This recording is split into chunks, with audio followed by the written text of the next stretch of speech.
I decided to end my marriage because I thought my husband, who was having money problems, wasn't worth much. But everything changed on a business trip when he suddenly told me he not only wanted a divorce but was also marrying someone else. He accused me of only marrying him for his money and wanted me to give up any claim to our property. Facing my cold husband, who had never really respected me since we got married, caused him to fall apart and hit rock bottom. I'm Karen, 35 years old, raised by my single mom since my dad died when I was in kindergarten. Despite our financial struggles, we were happy as a family of 3. Even as an adult with a good job, I kept my thrifty habits from childhood. I married John, a rich man I met through a friend, attracted by his kindness and the wealthy life he offered. But after we got married, we clashed over money and traditional gender roles. While John wanted a traditional family setup, I was focused on my career and being financially independent. Before we got married, John wanted me to stay at home and take care of the household, assuming I'd be happy with traditional roles. I told him I wanted to keep working until we had kids, pointing out the financial advantages. He eventually agreed, but managing both work and chores at home turned out to be really hard. Even though I worked full-time, most of my day was spent on household duties, leaving little time for us as a couple. Meanwhile, John took on the traditional husband role but didn't help out with any household tasks. While he saw how busy I was, he mostly just relaxed after work and enjoyed dinner. As time went on, juggling work and home life started to strain our relationship, making me wonder if this was what marriage was really supposed to be like. Despite all my efforts, I was afraid to speak up about my unhappiness because I worried John might insist I quit my job. Even though he didn't help with household chores, I hoped that having children would improve our relationship. Sadly, we had grown distant, and I started to doubt if we could even have a family together. Feeling anxious about this, I finally brought it up with John. "Hey, don't you think we should start thinking about having kids?" I asked. "Kids, you seem pretty energetic for someone who's exhausted from work and chores," he replied. "It's not about that. I really want to have children. We haven't been married that long, but I'm already over 30. Women have a limited time to have kids, and it's getting harder for me to get pregnant as I get older. It's almost too late. But we don't really need kids. If we have one, you'll expect me to help out, right? I'm busy with work, and I won't be able to help with raising a child." It's odd to say you won't help with raising our child even before they're born, don't you think? I'm prepared to raise them on my own, but shouldn't you at least want to help? It's your child too. Raising kids is your responsibility. I work to support the family, so I won't be involved in raising them. You'll just complain that I don't help and make me out to be the bad guy. Maybe you've grown up thinking you have to have lots of kids because of being poor, but we're not poor. We don't need kids. End of discussion.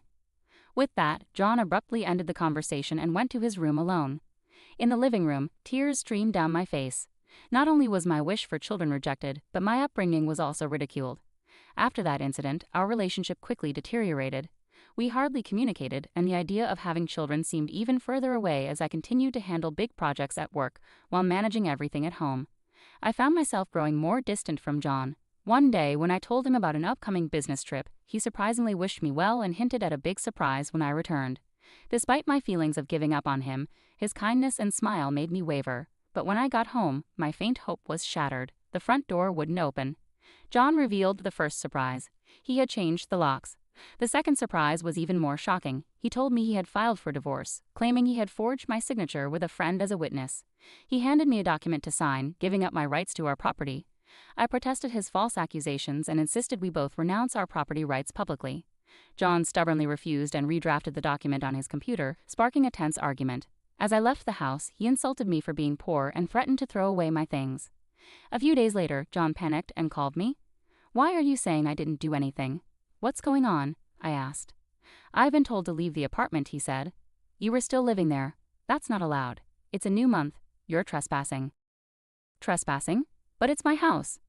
"Are you okay? Did you forget it was a company apartment I rented? I was the leaseholder, so naturally, you can't live there anymore."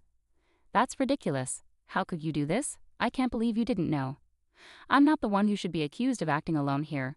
Didn't I tell you that you can't just change the locks on a rented apartment? It's my house. I can change the locks if I want." "Didn't you hear me? It was my lease, not yours. Even if you were the leaseholder, the apartment manager is the owner. You can't change the locks without informing them." "Is that so? Also, I ended the lease while you were changing the locks. I was allowed to stay there until this month. I was planning to come back, but now you've unlawfully altered someone else's property, which could be considered criminal damage." "Wait, why did you end it so early? Criminal damage? Is that why the police are at the front door now?" "I'm too scared to open it," he confessed. "Don't worry, it's probably not about trespassing or criminal damage. It's best to talk to them and find out." Why would the police be here? Because I reported you for filing the divorce papers yourself. It seems you've committed crimes like forgery and using a private document fraudulently. Divorce papers can be filed by one person, but only if both parties agree and personally sign them. Since John forged my signature and the witness, it's clearly a crime. He seemed unaware of the severity of his actions, so I pressed on. So the divorce papers you submitted are invalid, and your marriage to Susan can't happen either. How do you know about Susan? Did you think I wouldn't find out? I hired a private detective agency to thoroughly investigate your affair with Susan. It was challenging to manage during a busy time at work. You even had a lavish wedding ceremony while I was supposedly on a business trip. Wait, your business trip was a lie? Yes, I took time off work, despite being busy, to gather evidence and prepare documents. I knew about you bringing Susan home. It would have been impossible to do all this while working. After I revealed everything, John was speechless and sounded upset, even over the phone. Then he pleaded with me, "Please don't tell Susan." I'm divorced? Why would I? There's no truth to that. Really? Thank you. Are you misunderstanding something? When did you think we got divorced? That fake divorce paper is invalid. Legally, you're still my husband, not divorced. What? So, because you committed adultery, legally Susan owes compensation as my husband. I sent the demand for repayment to her house yesterday by express delivery. She didn't know you were married, right? I can't withdraw the claim now. I know Susan believed you were single, but I still sent the demand deliberately. Susan hasn't contacted me yet, so maybe she hasn't received the letter. It should arrive soon.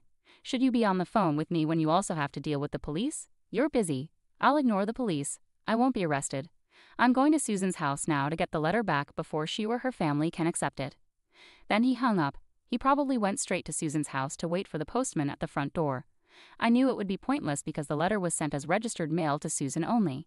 Even if he waited for the postman, he wouldn't be able to receive it. A few hours later, John called me, sounding dejected. He recounted an incident with the postman.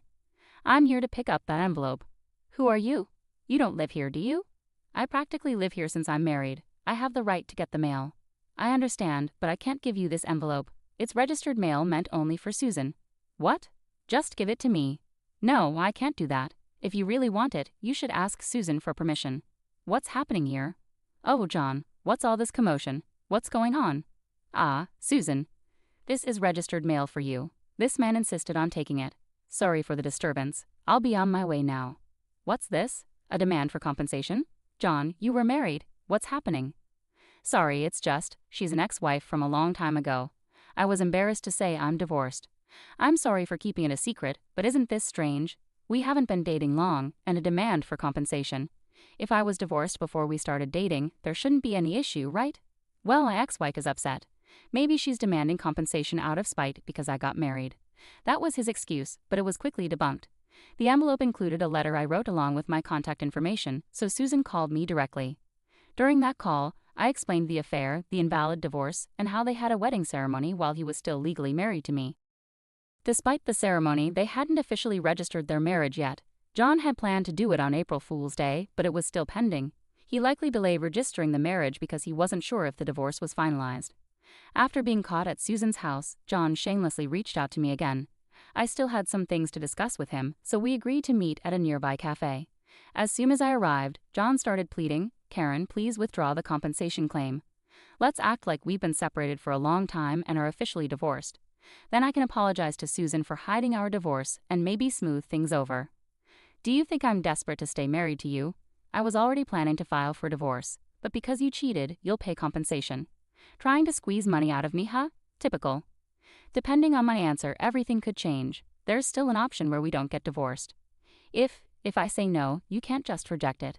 That means you can't marry Susan, and your marital status will be exposed. Fine, I'll pay the compensation. Just divorce me now. Sign here. Then what about property division? How much more do you want? The compensation should cover it. Remember, we agreed to waive property division, right? Let's make it official. All right, you're not as bad as I thought. Thank you. We then went to a public notary, drafted a document for compensation and property agreement, and then to City Hall to submit the divorce papers, finalizing our divorce. Relieved, I exchanged final words with John. I'm glad we don't have to split our property. What do you mean? I'm the one benefiting from that. By the way, do you even have assets left after paying me compensation? Susan will also demand damages. She mentioned billing you for the wedding expenses. That's not possible. I'm marrying Susan. She won't make such claims. We're divorced now, so there shouldn't be any issues. You're still living in a fantasy. You committed marriage fraud. You had a wedding while still legally married.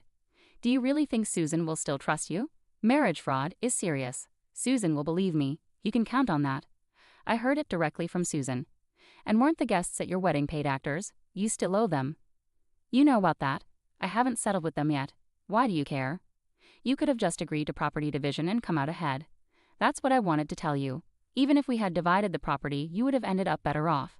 What are you talking about? Calling me poor? Your family might be modest, and you only make $115,000 a year, right? Even with a raise, it wouldn't be more than $20,000. You don't own any property. You keep accusing me of being poor, but it seems you've misunderstood. Yes, my salary is $115,000, but I work for a foreign company. Did you know I'm the director of the American branch now? It's not $115,000 per year. It's $155,000 per month. That makes an annual income of $1.8 million. You're still not getting the numbers right. How do you manage to keep your job? It's $1.8 million per year. $1.8 million? That can't be true. Of course, I haven't had the chance to spend such an amount, so I've been saving it for the future. The savings from before our marriage aren't part of the property division, but there's still a substantial amount accumulated during our marriage. You were my spouse, after all. I'll have the divorce papers corrected. Are you all right? After all the disrespect, you expect me to happily undo the divorce? If you have that much money, why bother contesting the compensation, right? It's just a small amount to you. Whoever laughs at a penny will cry for a penny. This compensation is for the emotional pain you caused me. Honestly, I could ask for more.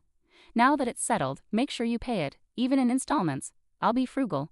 Also, don't go back to that apartment. Your things should already be moved to your parents' house. You may have thought I didn't have much, but I had already moved most of my belongings. Were you that indifferent to me? I have so little I have to go back to my parents' place. They don't know everything yet, do they? Let me explain. Don't say anything. I've already told them everything. They deserve to know why we're divorcing. Oh, and your father said, never set foot in our home again. He collapsed and I left the cafe. Later I heard he caused trouble at the police station. Despite my advice, he returned to the apartment. He sat there aimlessly in the empty apartment until the manager called the police, and he was taken away. It's unclear whether he was arrested for obstructing public duties, trespassing, or due to the forged divorce papers. Eventually, his parents took responsibility for him. After speaking with me and learning about Susan, they decided that their first priority was to apologize and pay damages to Susan's family. They visited Susan's house and knelt in front of her family to apologize. They settled everything without pursuing charges for marriage fraud, even covering the costs of the wedding. I had expected them to pursue legal action, so it was disappointing that they didn't. So I decided to pursue legal action against him for forging the divorce papers. John offered a settlement, but I refused to withdraw the lawsuit. I didn't want him to think that his actions could be resolved simply with money. I wanted him to face the consequences and understand the seriousness of what he had done, even if it required time and effort on my part. I left everything in the hands of my lawyer to ease the burden on myself. Although it took time, John was exposed for his actions and the marriage fraud. He couldn't continue working at his company after being detained by the police and subsequently going absent without leave, leading to his eventual termination. He ended up living with his parents, working long hours at a relative's construction company. His father took control of his earnings, leaving him with very little income. I had expected his parents to support him, but they were stricter than I imagined. They paid the compensation I was owed and settled with Susan's family, planning to make John work tirelessly until he repaid everything. He lived in a makeshift accommodation without electricity, receiving only $5 per day for food, which was deducted from his earnings.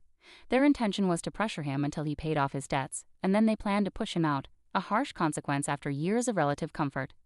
After the divorce was finalized, I was offered a position at our head office abroad, so I moved overseas. I had concerns that John might try to reach out for help or harbor resentment, but moving abroad eased those worries. Initially, I thought work would be my focus for a while, but soon I found a new relationship. I'm now dating a foreign executive from our head office, and I'm pregnant with plans to marry soon. I've been open with him about my past and my ex-husband, and he's been understanding and supportive. I'll be taking maternity leave soon and intend to return to work, with his full support. He's eager to take paternity leave and co-parent, which reflects a different cultural perspective. After enduring torment from my ex-husband, I finally feel like I'm achieving genuine happiness and confidence in building the family I've always dreamed of.